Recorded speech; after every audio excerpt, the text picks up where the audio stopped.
بسم اللہ الرحمن الرحیم۔ محترم ناظرین، اللہ تعالیٰ نے ہمیں اشرف المخلوقات بنائے اور انسانیت اسی میں ہے کہ شرافت اور اخلاق کے ساتھ کوئی زندگی گزاری جائے، لیکن بعض اوقات کچھ انسان اپنے اوقات سے بڑھ کر شرافت دکھانے کی کوشش کرتے ہیں، اور جب بھی آپ کو ایسا لگے کہ آپ کے ساتھ بھی ایسا ہو رہا ہے تو احتیاط بہت ضروری ہو جاتا ہے۔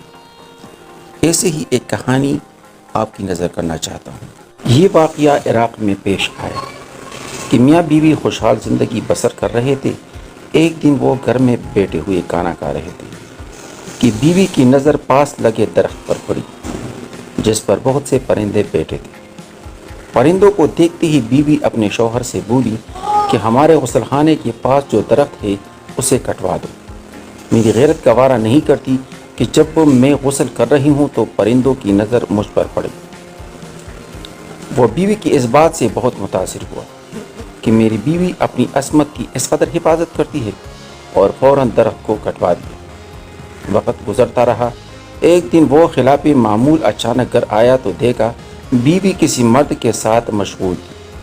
اسے بہت دکھ ہوا، اسے یہ برداشت نہ ہو سکا اور اپنا گھر بار چھوڑ کر بغداد چلا گیا اور وہاں اپنا کاروبار شروع کر لیا۔ اللہ نے کاروبار میں خوب برکت دی اور اپنے روز بروز کاروبار کی بدولت وہ بغداد کے سرکردہ شہریوں میں شمار ہونے لگا، یہاں تک کہ بغداد کے کوتوال تک رسائی بھی حاصل کر لی۔ ایک دن کوتوال کے گھر چوری ہو گئی۔ پولیس نے مجرم کا سراغ لگانے اور پکڑنے کی بہت کوشش کی لیکن ناکام رہی۔ اس نے دیکھا کہ ایک شیخ کا کوتوال کے گھر آنا جانا ہے اور کوتوال ان کی بے حد تعظیم کرتا ہے، لیکن ایک بات اس کی سمجھ میں نہیں آ رہی تھی کہ شیخ آدھے پاؤں پر چلتے ہیں، پورا پاؤں زمین پر کیوں نہیں رکھتے۔ اس نے کسی سے وجہ پوچھی تو اسے بتایا گیا کہ یہ پورا پاؤں زمین پر اس لیے نہیں رکھتے کہ کہیں کیڑے مکوڑے نہ کچھ لے جائے۔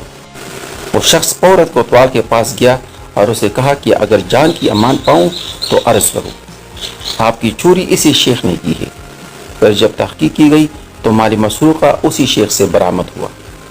کوتوال نے حیرانی سے کہا کہ ہم نے تو کبھی سوچا بھی نہیں تھا کہ یہ شیخ بھی ایسا کر سکتے ہیں، تمہیں کیسے معلوم ہوا؟ اس شخص نے کہا کہ میرے گھر میں ایک درخت تھا جس نے مجھے نصیحت کی تھی کہ جو لوگ ضرورت سے زیادہ ٹھیک نظر آنے کی کوشش کرتے ہیں وہ عموماً نیک نہیں ہوتے۔ ہم لوگ نیک بننا نہیں، صرف ٹھیک دکھنا اور کہلوانا چاہتے ہیں، اور یہ منافقت کا سب سے اعلیٰ درجہ ہے۔ اندر سے کچھ ہونا اور باہر سے کچھ ہونا، یہی منافقت ہے۔ منافق کی اسلام میں کیا سزا ہے؟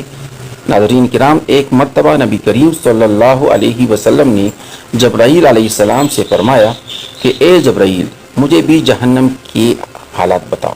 تو جبرائیل علیہ السلام نے عرض کی کہ جہنم کے کل 7 درجے ہیں، ان میں جو سب سے نیچے والا درجہ ہے اللہ اس میں منافقوں کو رکھے گا، یعنی منافقوں کی سزا مشرکوں، کافروں اور یہودیوں سے بھی زیادہ ہے۔